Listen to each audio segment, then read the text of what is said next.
In this tutorial, we're going to do three things. We're going to make a new project for an Aardvark gadget. We're going to build it and host it locally, and then we're going to get that gadget into VR so we can see it running in Aardvark. In order to do that, the first thing we'll need to do is to get Visual Studio Code and NPM installed. You can see the versions that I have right here, and I'll put links to those two installs in the description of the video. Once we have it installed, just make a directory somewhere on your hard drive. Doesn't really matter what it's called, doesn't really matter where it is. In this case, it's on my E drive, it's called my gadget. Inside of that directory, you want to run npm init quote at aardvark xr quote. You'll note that I put quotes in there. The reason I did that is because a variable means that it's an @ sign means it's a variable in PowerShell. So if you happen to be running PowerShell, if you don't put the quotes in there, it won't work right. And if you don't happen to be running PowerShell, if you put the quotes in, it'll be fine. So just put the quotes in and don't worry about it. What this is doing is downloading a script that's going to ask me a few questions about my gadget so that it will create the right stuff for the gadget as a sample. The first thing it asks me is a package name. If you're familiar with NPM, this is an NPM package name. Any lowercase characters will work here. So I'm going to call this my gadget. This is not the user-facing name. This is the internal name. And this is the user-facing name. So here I can have upper and lowercase. I can have spaces. So I'm going to call it my space gadget. Now the init script is asking me what kind of project I want. The panel sample is a little more complex, so for this very simple example, we're just going to make an empty project. Does my gadget start other gadgets? It does not. Do I want to debug with Visual Studio Code? I'm not going to demo this in this tutorial, but I do want to do that eventually, so I will say yes. And it's creating these files.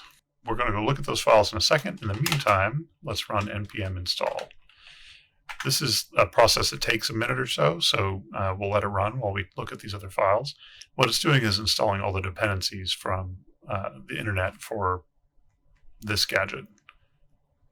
So in our source directory, we have models. This is just a white ball, and this is used as the icon for our gadget. We have the main function, which if you look at it, it has very little code in it. It's a very short file. And all the guts of the gadget is this my gadget class. It's just a single React component written in TypeScript. I'm not going to get into what any of this means. I'll do that in other tutorials.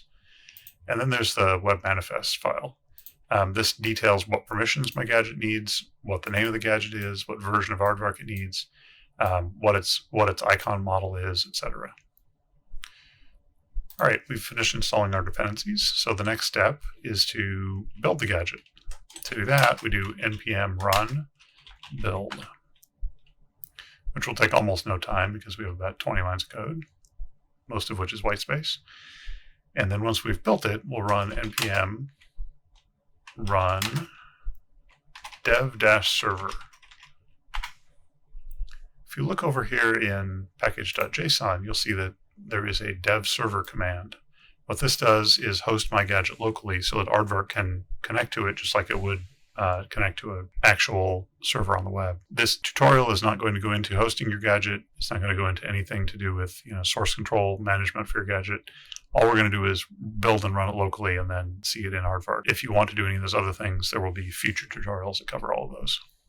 Now that the gadget's being hosted, you can see that it provided a couple of links here to the gadget. So I'm going to click on this first one, which will bring up that page in Chrome. On this page, I have this button, Add to Favorites. Once I click Add to Favorites, I will switch over to my VR view. Okay, so what we see here is Aardvark asking me if I want to add this gadget to my favorites. I do, so I'm just going to tap Yes. And the version of Aardvark that I'm running puts this gear on my left thumb. I can tap that gear, and that will bring up the gadget menu. The currently selected menu item is this hammer and wrench thing, but I want favorites, which is the star, so I'll go over here. And you can see if I move my hand over that, then that's my gadget. Close my hand around that, move it out here, turns into this little cube, which is my gadget. I can move it around. I can move my hand over it and dismiss it with the A button. And that's it. Thanks for watching. If you have any suggestions for future tutorials, obviously this is just the very basics, so there are going to be future tutorials. But if there's anything particular you'd like to see, leave a comment on the video. Check the links in the video in the description for where the installers are for VS Code and where you can get Aardvark itself. You can run Aardvark from Steam is the easiest way, but I'll put a link there to that app on Steam. Thank you very much.